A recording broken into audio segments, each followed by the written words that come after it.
ወደፊት ህይወታችሁን የመቀየር ከፍተኛ አቅም ያለውን መረጃ ነው ዛሬ የምነግራችሁ።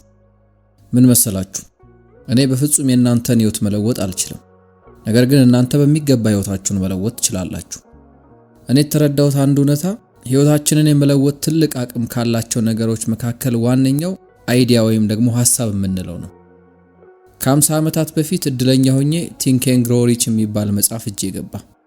ታዲያ በወቅቱ ይህንን መጽሐፍ የሰጠኝ ሰው እንዴት እንደምጠቀምበት በሚገባ አስጠንቅቆ መንገዱን አሳይቶኝ ነበር። አሁን ላይ አሰልጣኝ ወይም መካሪ ልትሉት ትችላላችሁ። ነገር ግን ያ ሰው ለኔ ጥሩ ወዳጄ ነበር። እኔ ያላየሁትን አቅም አስቀድሞ ማየት የቻለ በጣም ብልህ ሰው ነበር። ይህ ከመሆኑ በፊት እንደ ማንኛውም ሰው ያልሞከርኩት ነገር አልነበረም። ነገር ግን የትኛውም ሙከራዬ ፍሬያማ መሆን አልቻለም ነበር።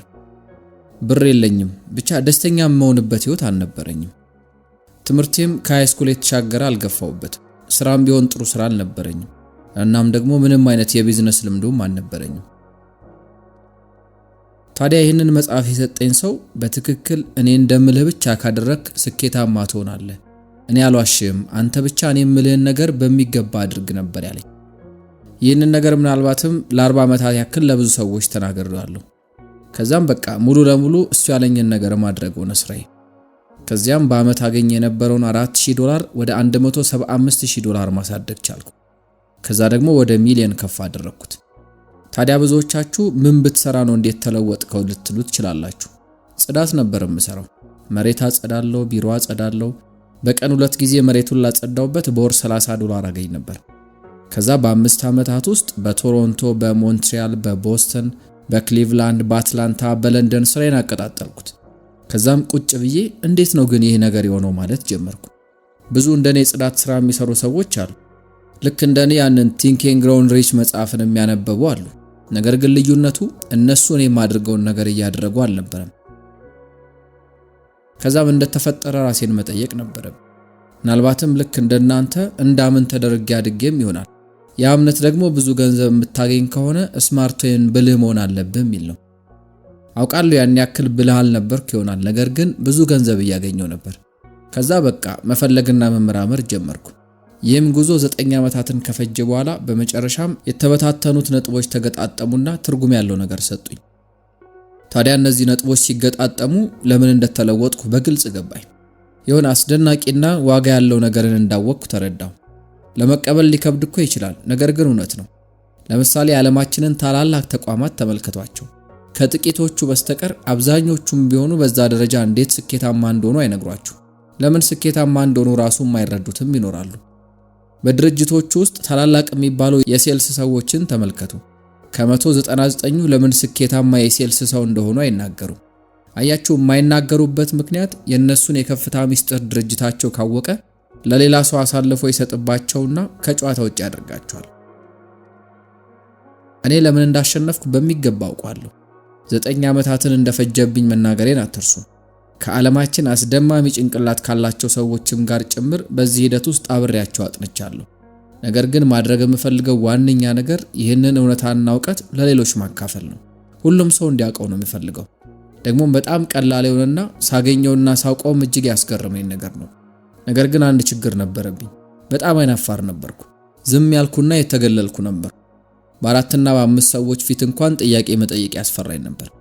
በዛ ነገር ላይ ጥልቅ ዕውቀት ቢኖረኝም እንኳን እሱን አውጥቶ መናገር የማይገፋ ተራራ ይሆንብኝ ነበር። ታዲያ የሆነ ቀን በኦሃሬ ሀያት ሆቴል ከዳንስ ክፍሉ ጀርባ ቆሜ ነበር። በቦታው ከ1000 በላይ የሚሆኑ ታዳሚዎች ነበሩ። እነዛ ሰዎች በሁለት ጎራ ተከፍለው ነበር የተቀመጡት። ማለትም 500 በዚህ 500 ደግሞ በዚያ በኩል ማለት ነው። ያኔ ንግግር የሚያደርገው ደግሞ ቢል ጎቭ ነበር። አሁን ሞቷል፣ ነፍሱን ይማረው። ቢል በወቅቱ የተናጋሪዎች ፍራንክ ሲናትር ተደርጎ ነበር የሚቆጠረው። ማለት በዓለም ላይ ምርጡ ነበር እና እሱን እያየሁት ነበር። ማይኩን በእጁ ጨብጧል። በቀኝ በኩል ባለው ቡድን ከፊት ለፊት ጥግ ላይ ነበር የቆመው።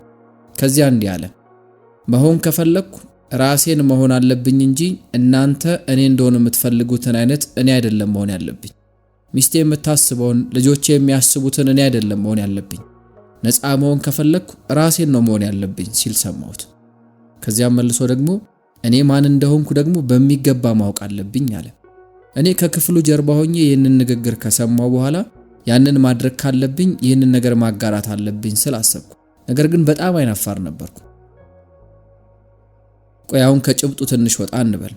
እኔ ኤርል ናይቲንጌልን ለዓመታት ስሰማው ኖሬያለሁ።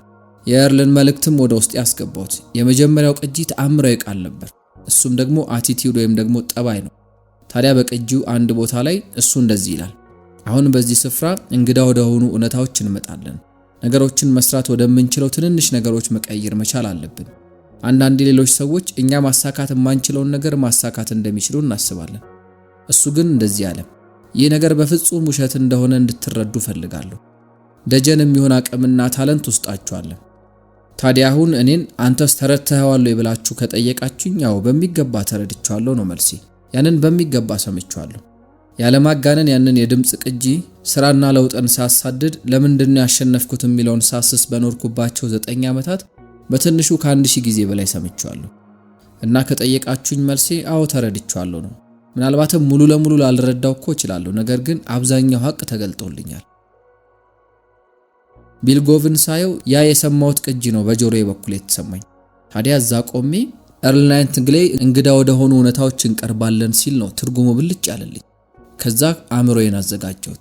ቢልጎቭ እኔ ፊት ያደረገውን ነገር ማድረግና መማር ሳይሆን ራሱ እንዲያስተምረኝ አድርጋለሁ አልኩ። ከዚያ በኋላ በቃ እኔና ቢልጎቭ አስደናቂ ጓደኞች ሆነን። እንደውም የቢልጎቭ የመጨረሻ ንግግር እኮ ለኔ ድርጅት ነበር ያደረገው። ከ5 ዓመታት በፊት ነበር ዲሴምበር ወር ላይ በ13ኛው ቀን ቢልጎቭ የሞተው። እስከ ጃንዋሪ ድረስ ቢቆይ እኮ 90 ዓመቱን ይደፍን ነበር። ነገር ግን ፈጣሪ አልፈቀደም። እስከ መጨረሻው የህይወቱ ቀን ድረስ የሚወደውን ነገር እየሰራን ይኖረው። አሁን ላይ እኔ ልክ እንደ ቢልጎቭ አልናገር ይሆናል፣ ነገር ግን በመላው ዓለም ንግግሮችን አድርጋለሁ። ከ50 እስከ 20 ሺህ የሚጠጉ ሰዎች ላሉባቸው ቡድኖችም ንግግር አድርጌ አውቃለሁ። ምን እንዳስተማረኝ ታውቃላችሁ? በሰዎች ፊት በካሜራ ፊት ምቾት እንዲሰማኝና ራሴን እንደሆነ አስተምሮኛል። አንድ ጊዜ እንዲህ አለኝ፣ ቦብ ውጤታማ መሆን ከፈለክ የምታወራላቸውን ሰዎች አስብ። ለነሱ ከምታካፍለው ሐሳብ ጋር ፍቅር ያዝ፣ ከዛ በሚገባ ትረዳቸዋለህ አለኝ። እንግዲህ ይህንን ያለው ከ46 ዓመታት በፊት ነበር። ያንን ትልቅ አይናፋርነት እንዲሁ በቀላሉ አልተውኩትም። ነገር ግን በትክክለኛ የመሰልጠን ሂደት ውስጥ ቀስ እያለ ራሱ ለቆኛል። መጠራጠርን ጥያለሁ። ምናልባትም እናንተ በተለያዩ መስኮች ላይ መጠራጠር ሊኖራችሁ ይችላል። በተለይም ደግሞ መጠራጠር በማትፈልጉበትም ስፍራ ሊሆን ይችላል። ነገር ግን ለስኬት 6 ደቂቃን ፈልጉ። የሆነ ፕሮግራም አለን። ጥርጣሬን እንዴት ማጥፋት እንዳለባችሁና ውጤት ማየት እንዳለባችሁ የሚያሳይ የተጣበቃችሁን ነገር ማስወገድ የሚችል በጣም ወሳኝ ነገር። ምክንያቱም እኔ ብዙ መጽሐፍትና ጽሑፎችን አንብቤያለሁ። ብዙ ሰዎችም ሲሰሩ ተመልክቻለሁ። እናንተም የሆነ መጽሐፍን ማንበብ፣ የሆኑ የድምጽ ቅጂዎችን መስማት ወይም ደግሞ ወደ ተለያዩ ሴሚናሮችን መሄድ ትችላላችሁ። ያኔ መንገዱን ታገኙታላችሁ። ውጤታችሁ ላይ መንገጫገጭ ሊኖር ይችላል፣ ነገር ግን እየተስተካከለ ይሄዳል። በዚህ በእኛ ፕሮክተር ጋላጋር ኢንስቲትዩት ከናንተ ጋር የሚጣበቁ የለውጥ እውነታዎች ላይ እንሰራለን። እንደምትወዱት እርግጠኛ ነኝ። አስደናቂ መረጃዎችን እንሰጣችኋለን። በመጨረሻም ወደ ውስጣችሁ እንድታስገቡት የምፈልገው አንድ ወሳኝ ነጥብ አለ። ምናልባትም መጀመሪያ ላይ አሳማኝ ላይሆን ይችላል። ይህንን ቪዲዮ ደጋግማችሁ ይዩት። ድግግሞሹ ነው አእምሯችሁን የሚለውጠው። አእምሯችሁ ሲለወጥ ደግሞ የፈለጋችሁትን ማግኘት ትችላላችሁ። እኛ ከናንተ ጋር የሚጣበቁ አብሯችሁ የሚዘልቁ ውጤቶችን እንሰጣችኋለን። ቦብ ፕሮክተር ነበር። አብራችሁኝ ስለነበራችሁ እጅግ አድርጌ አመሰግናለሁ።